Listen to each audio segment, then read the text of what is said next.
Welcome, bienvenue. Welcome once again to another live stream.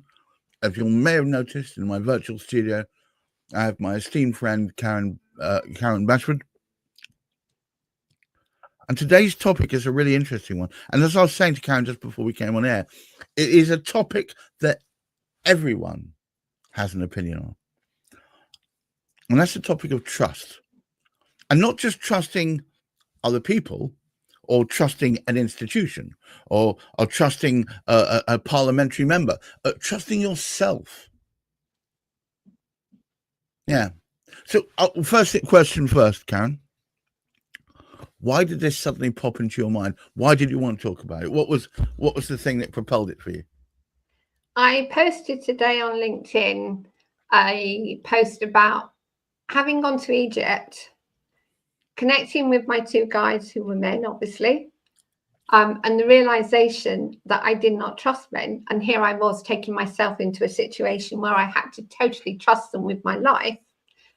I faced a situation on the Mountain of the Dead where, as I was walking down, the sand literally went out from under my feet. It was tiny, pebbly sand kind of stuff. And my foot went out from under me, and I went down with a thump. And I mean a serious thump. I sat there for a few seconds, and the guys, bless them, come straight back to me and checked that I was all right. And then it was a case of, okay, I've got to get up again, because self-doubt started creeping in, because I could have slid off the mountainside, but hey. So I got up again, but I'd lost a bit of my confidence to keep walking. So I had to trust one of the guides to support me to go a bit further while I gained my confidence. And it made me realize just how much I'd learned to trust them, but also myself in placing my trust in them. I'd never questioned that I was going to be unsafe before I flew out, because I'd gone on my own. But there was this sudden realization that the journey had taught me to trust men again, but also to totally trust myself. I knew what was right for me, and not to say, no, because I've never allowed people to help me. I've never trusted anyone, least of all men, to step in and help me. So it was a big lesson of realizing that actually I quite liked it. But this is because, and this is me wondering, just so you guys know, not only Karen and I have a business relationship, we're also friends, and we've talked long and hard about why this whole experience for her in Egypt was transformative. And part of it was, and please forgive me, you were put into a position you had no option. You had to either trust or not trust. It was very binary. And if you trusted, it wasn't like I give you some trust, or it had to be all or nothing. Yep. And that changed something. There was a big shift in you after that, wasn't there? And when you came back, you were a different person. Yeah. I very much go by intuition. I live my life by intuition. So I wait to be guided to what action to take next. Obviously, I'm not sitting on my backside doing nothing, but I wait for the next big sort of moment to come in and say, this is what you need to do. Egypt was one of those moments, and it was like, you just need to go. Now, I was going at the hottest time of the year to Egypt, into the desert. I was flying in with no cash, no language, no phone. But I never at any time felt I was going to be unsafe. So there was always an element of trusting the universe to keep me safe. So I arrived, I met up with them. I went on kilometers of road to get to different places. I actually went into one of the guides' homes. Certainly wasn't expecting that. But every time it was like there was this element of trusting the universe, trusting that I had made the right decision, and showing that I trusted these men. And you gave it out, and you got it back in return, no doubt. Absolutely, 100%, if not more. They cared for me in a way that as if I was family. And yet they'd never met me. They didn't know a thing about me. And even on the first night in the desert, when I was in the tent, apparently they were concerned because I was actually talking in my sleep and crying. And that was just a releasing of all the emotions that had built up over the years, and the concern about my mother, because my mother had recently died as well.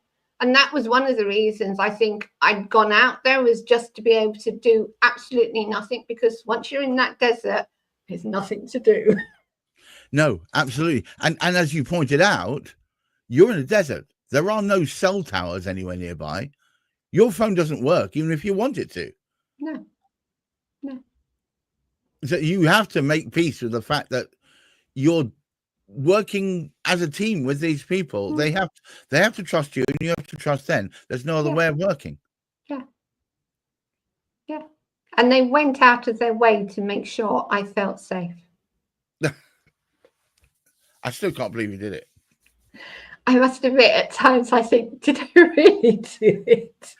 But you know what? I've got the evidence. I've seen the photos, and it's amazing, actually, because, and this is not being pejorative about Egypt, it's quite desolate in parts.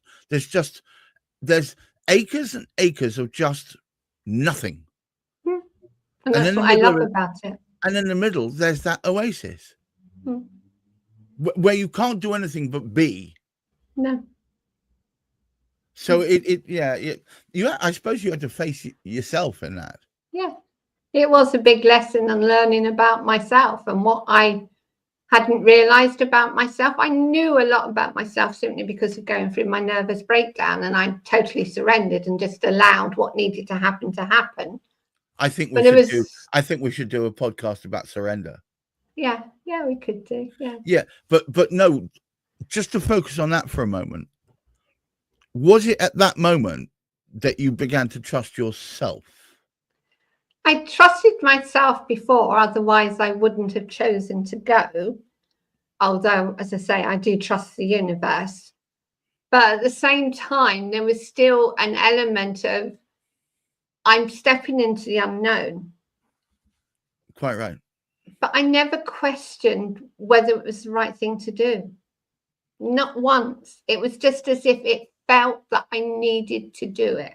So those are people who are sitting on the other side of this, watching this video and jumping up and down, wagging fingers at the screen and saying, "You're just so naive." Mm-hmm. What would you say to that? Naivety is basically not understanding what's happening in front of you. Yeah. That's how I take naivety to be. Yeah. But I understood what I was getting into. And that's the difference. I didn't step into it not knowing what I was going to face. Right. I knew I was going to a country where I couldn't speak the language. I didn't have cash because you can't buy it in the UK. So all I could do was take some foreign currency, which is acceptable. UK pounds, US dollars, and European euros are acceptable. But as such, converting that into Egyptian, I could have landed up giving hundreds of Egyptian pounds out when I was only wanting to give a few. Right. So there was that element, and also knowing that I was arriving with no phone. I knew all of that before I even landed. So you had knowledge of forethought, but you still trusted. You trusted that the universe was going to point your nose in the right direction. Yeah. But I'm not guaranteeing, but I'm fairly certain it was a big shock to yourself when you look. You probably suddenly. I bet you had a moment of self-realization where you thought, "Hang on a moment, I'm just trusting these guys." No, didn't have any issues at all. The moment I walked into the airport lounge area and was looking for the booth to buy my SIM card, because I knew I had to replace the SIM before I could use my phone to contact the guys, I was helped. I was immediately helped. So I had no fear. I knew the first thing I had to do after landing and getting through all the usual places was to find that phone booth store. So that's what I was doing. And a guy that spoke English called out to me and said, do you need any help? Because arriving at 1 o'clock in the morning, the airport's not very busy. Not very. And literally, they just stepped up and they said, how can we help you? I said, well, I need the phone company to get my SIM, but I don't know who I'm supposed to be meeting because without my SIM, I can't access my phone. So they said, well, have you got the number of the person you're supposed to be meeting? They took over. They phoned him. They confirmed who I was supposed to be meeting. They took me to the booth. They showed, they helped me with the booth, getting my SIM. They then took me outside to actually meet. They stood with me until I met the guy. And they checked that he was the right person based on what the photo I'd been sent through my phone. How marvelous. That really was just two unknown guys that were in the hall. They just helped me. How lovely. That says there was an element in me that was eluding this, sort of energy that said, I need help, but I'm going to trust you to help me. Right. Wow. It's when you think back on it, I mean, the whole thing was it's like an adventure. It was an absolute adventure, and it's the best one I've had. Yeah, I mean, you saw amazing things. I mean, the pictures, some of them are incredible. Some of them where you're just standing in the middle of just swathes of sand. Yeah. Yeah, just amazing. And you were treated well, and you trusted them to do so.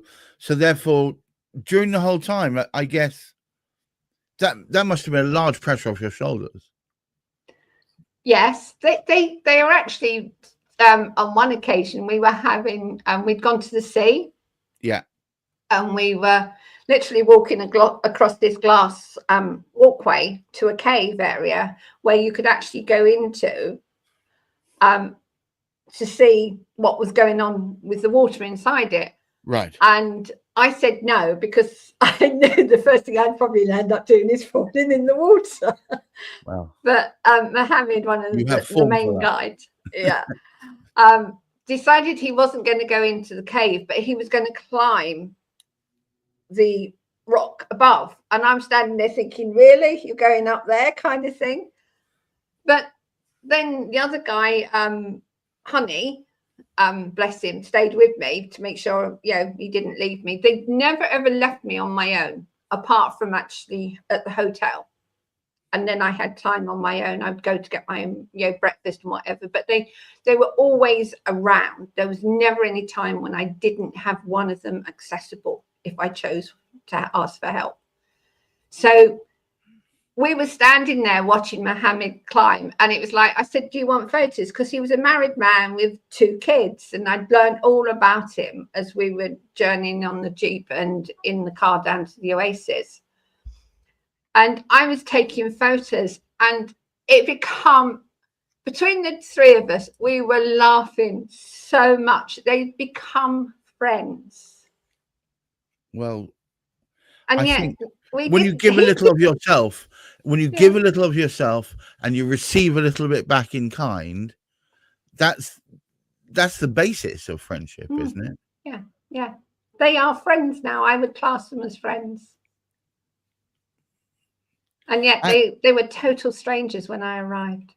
And to gently segue onto the fact that you hope to be going back there very soon, to run sessions that will be within and without of the desert, where people will in many ways get to feel not the isolation elements, but the fact that you got to trust yourself, and you've got to instinctively feel the surroundings. Yes. Yeah. Truly wonderful. It was a wonderful experience. Truly is. But it was transformative. I mean, you are a changed person thereof. So I'm going to do 2 things now, if you don't mind, Karen. I'm going to shout a little bit about Karen's weekly podcast. Comes out every Monday.